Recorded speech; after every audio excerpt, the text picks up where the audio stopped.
Okay, folks. It's really late. It's almost 10 p.m. and oh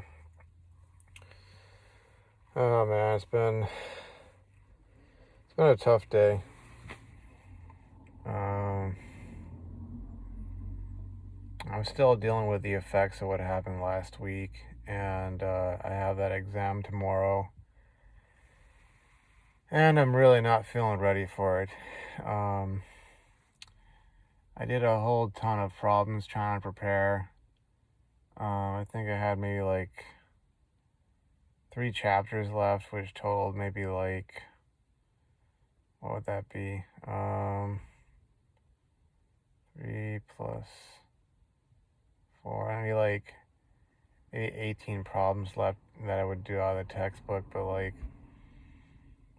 professor went and put out a practice midterm. I was able to get it today, and I think that even if I got to look at it yesterday, yeah, it's not giving me really great feelings about what the exam is gonna be like tomorrow. Cause okay, so we have a multiple choice part. You have to do that individually, um,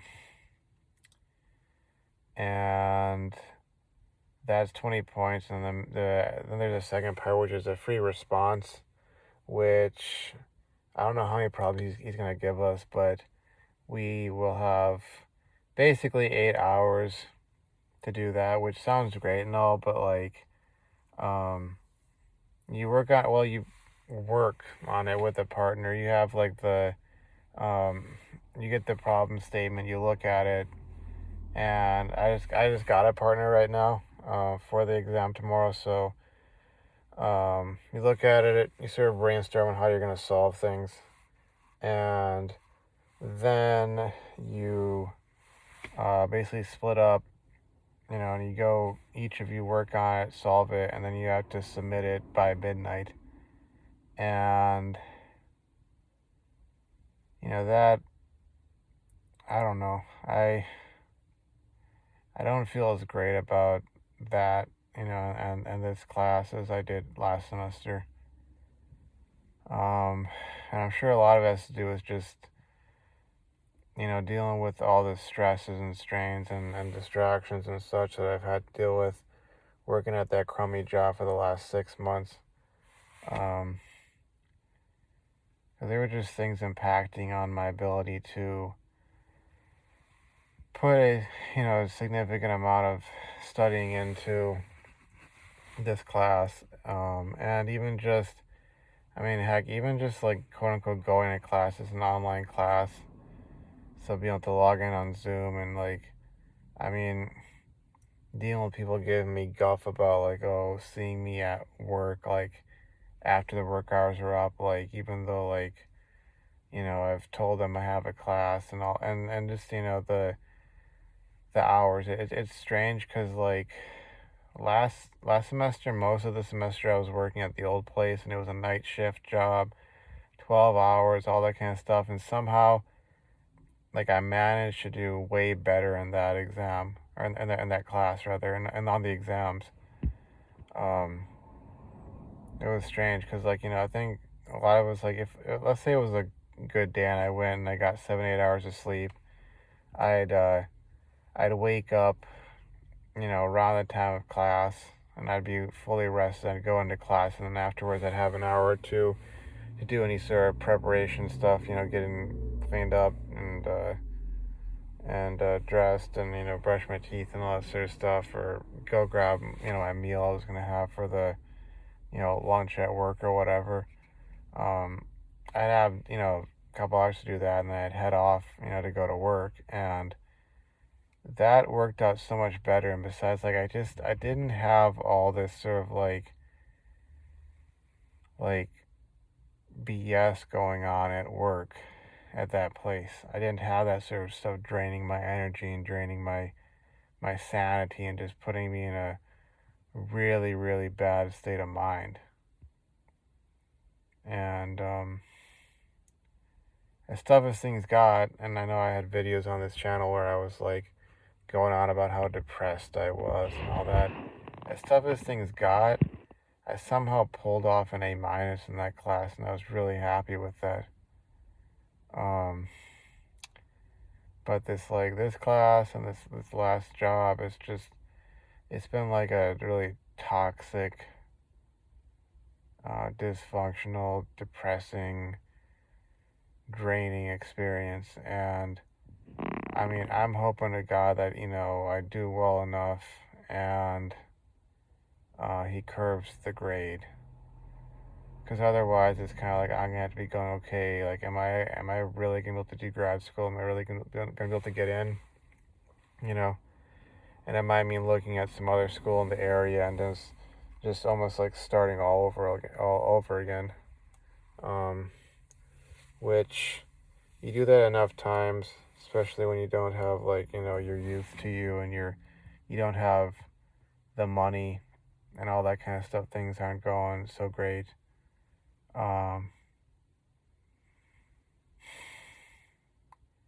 It can ultimately mean the end of that. You know, like, I'll have to be honest. So much the reason why I got a second or even third chance at getting a engineering degree to begin with. So much of it had to do with the fact that that my dad was gainfully employed, and he wasn't, in the medical condition that he's in right now.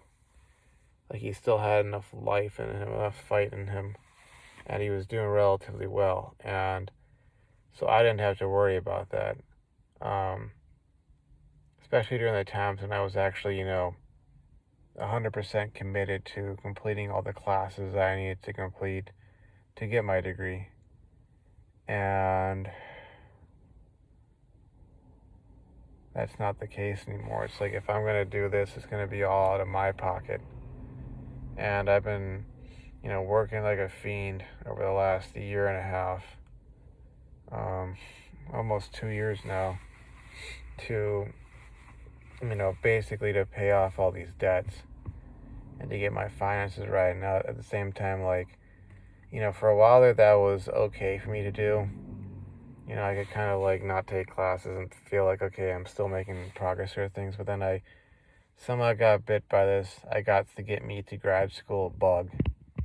And here I am. And it's almost like, okay, what if I'd taken this semester off and I had just worked and I hadn't got myself into this situation? I still think I would have gotten myself fired, or I would have been fired to begin with, because that place that I was at, it really was not the place for me. It was actually kind of a bad career move, to be honest with you. It felt like going from being like a chef at some, up and coming restaurant. Maybe not like, what would be a 5-star on the Michelin, or whatever the maximum of stars, Michelin stars are. Maybe not like at that level, but going from something that was, up and coming, chef at some up and coming restaurant, to being like, to working at like McDonald's, but they pay you a little bit more or whatever, looking at it going, okay, crap, lost that job. And it's sort of like, how do I actually get back on track with my career? And then, having this class, and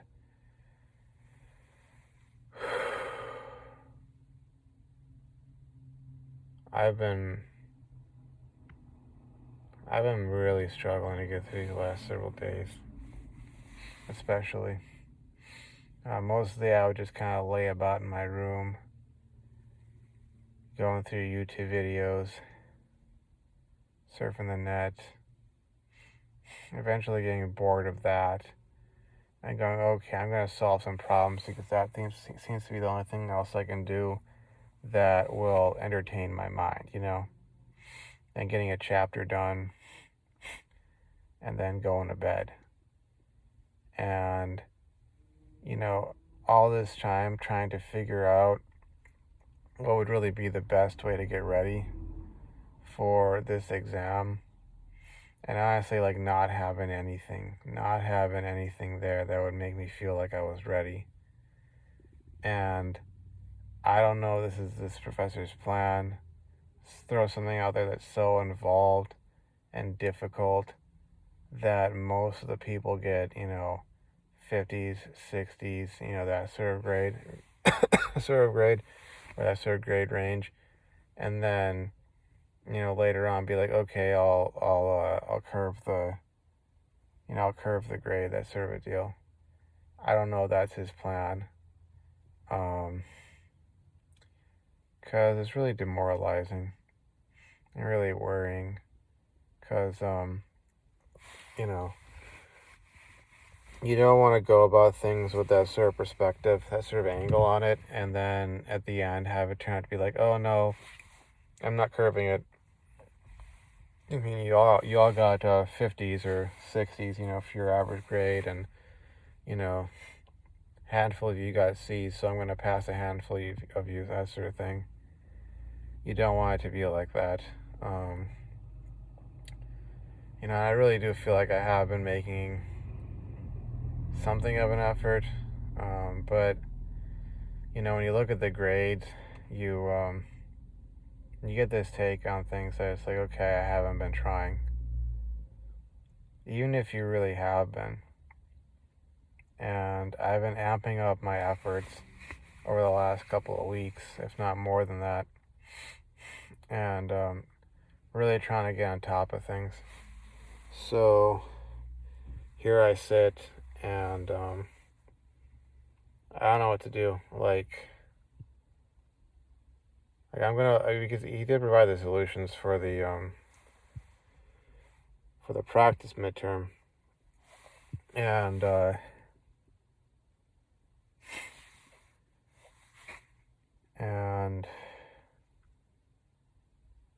that's why I say it's really involved, because I've gone through them, and some of these problems, like, they resemble in-class activities he's given, but then he asks a significant, amount more than obviously what he'd ask in those things. And it kind of makes sense, but at the same time, it's just kind of like, I mean, how do you expect us to solve all these, even when you have like several hours to solve them? It just kind of seems like, is he expecting the average grade to be in the 50s? Is that what he's doing? He's just like, okay, I'm gonna expect them to all basically fail it, and then I'll have to like curve it enough. And then it's, even if that is the case, like you're still riding through there till the end, worrying, am I gonna be above the curve?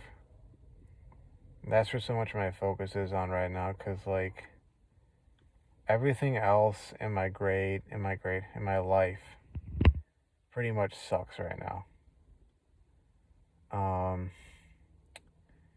I got played like a fool by that girl at my now former workplace. Like I said before, she's basically, from what I can tell, still employed there. They gave her a slap on the wrist and basically told her that I'm a psycho, and she didn't do anything wrong, and blah blah blah blah blah, and let me go.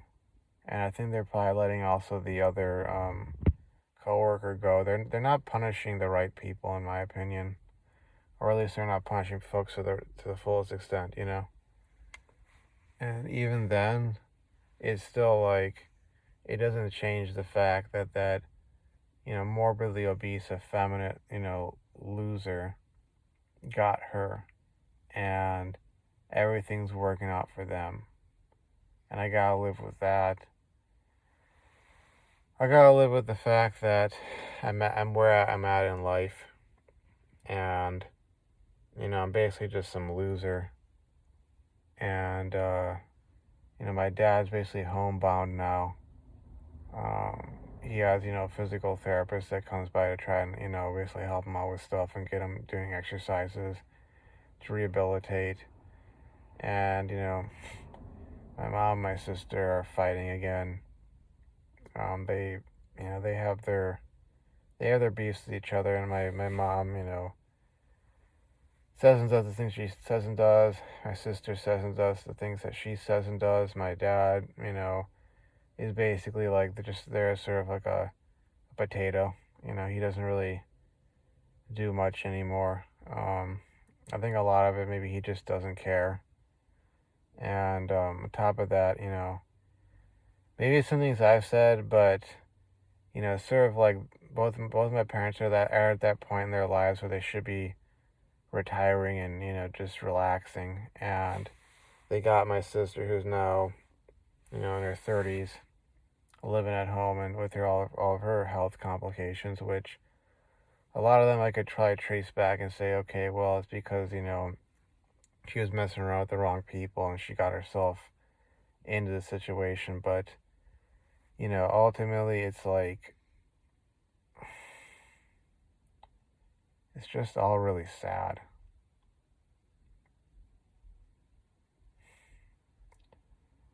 And I have this one last little glimmer of hope that I could possibly get into graduate school, get that master's degree, and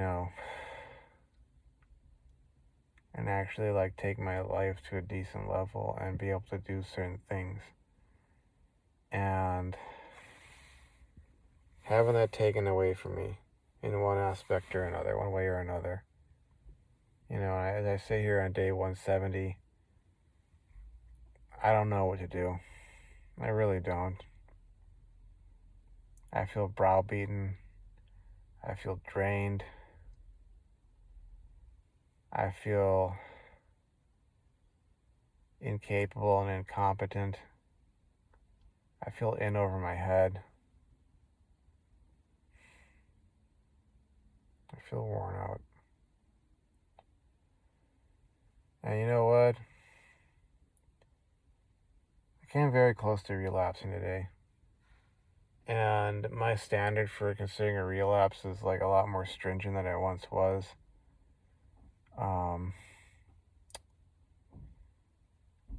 It's weird to kind of think about this because sort of the stuff that I was looking towards, I wasn't okay. I didn't look up any sort of images, or video. I didn't go do that. I didn't go to no site, but I basically Googled the name of, or the stage name of a certain PMO actress, and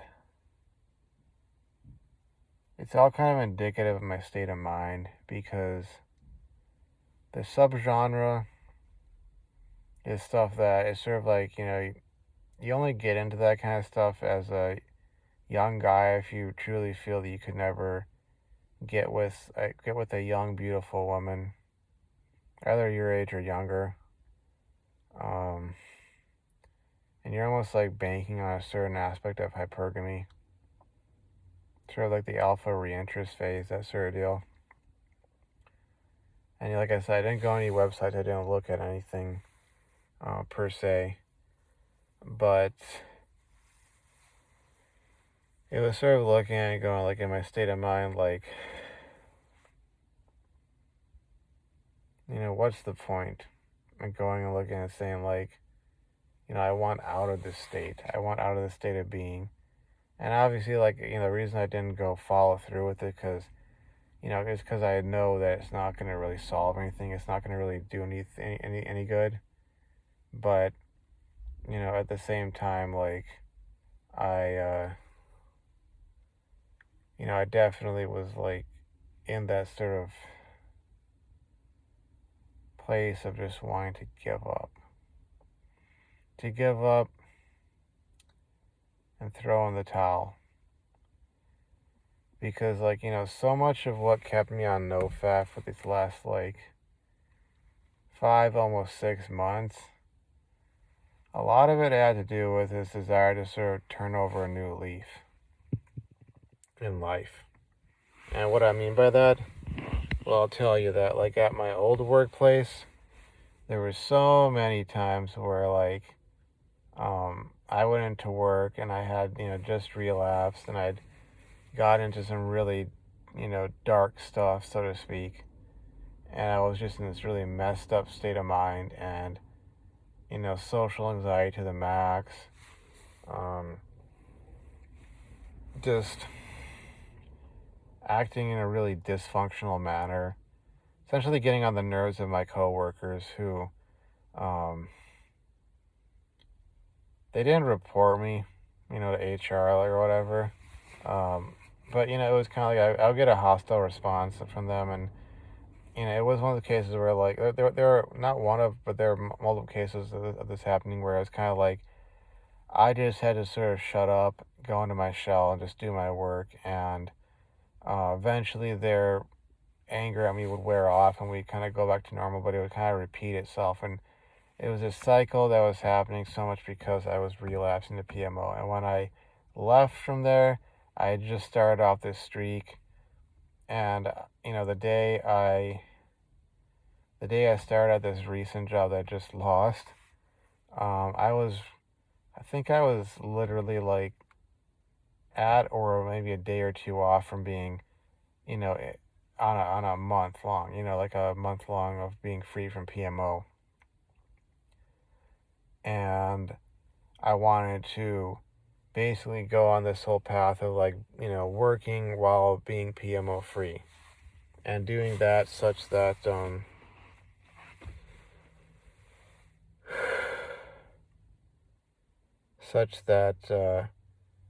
would sort of turn over this new leaf in my life and I would basically be this, mentally, emotionally balanced individual, hardworking, um, not relapsing, not having outbursts at work or around people, that I would basically try and be normal. And, normality has been shown to me from recent experiences to not be what I thought it was. It's almost like you're this weirdo if you're not PMOing, if you're not acting effeminate, if you're not acting anxious, if you're not that kind of a guy, you are weird for being stoic. And people don't know how to deal with that. And right now, unless I were to get some new job offer, it's almost like one of my biggest reasons for sticking this long to Nofap on this streak. The biggest reason probably is gone. Because in many ways, while Nofap has changed my life for the better, there's things that it just hasn't solved. And maybe things that it's even made worse. And, man, if I were to go back to working at the old place, it's pretty much is my, go-to plan right now. Go back there, get through, a few to several more months, get through the rest of the year, hopefully. And then sort of recalibrate myself and see if I'm going to head out again to some other place or try and get promoted up within that company. But it's like I'm a changed person. It's weird. Because when I worked there, as I was leaving, like I had a whole crew of friends. I had made, even as much as I'd gotten on their nerves, like, we had our days and our nights, but we got through it, and I had this whole crew of friends. I was way more expressive, way more open, talkative, social. Many ways I was happy. I was happier. Now I'm just like so quiet, so drawn into myself, overly stoic. And it's just like if I were to go there and, be working around them, they'd be like, kind of like, man, who is this guy, Like, they must have really messed him up at the other place. They must have really, just, treated him like crap, you know? and this whole thing with this class and all that, and like it's just like, where am I at? Where am I at? And what am I gonna do about this? Because, you know, I really don't know right now. I really don't know. And it's not like it's the end or the end of the world. It might mean having to look into other schools to go to for a graduate program. It might mean not going into biomedical engineering directly, but going into something more like mechanical or something else. It might mean taking a different path, I mean focusing on certifications first. But yeah, it's gonna be it's gonna be a lot more complicated and difficult than my success last semester kind of led me to believe.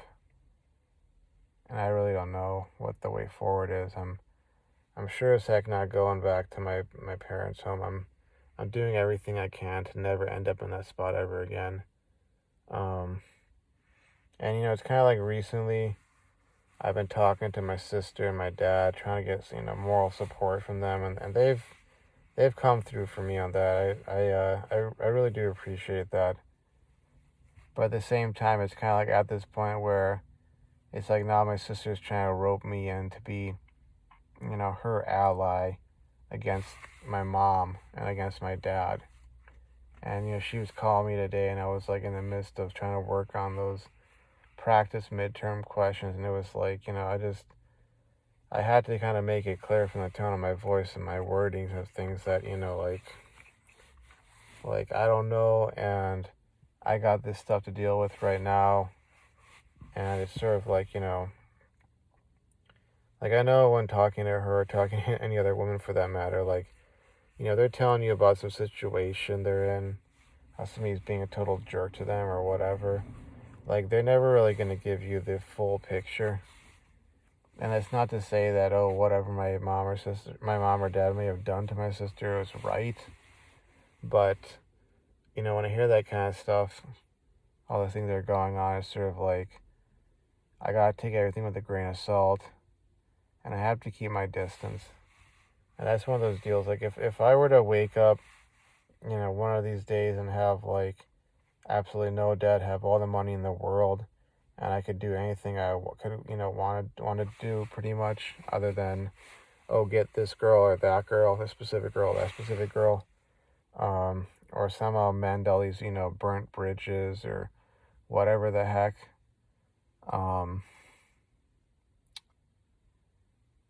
I definitely would not I would definitely not go back there. I'd be trying to set myself up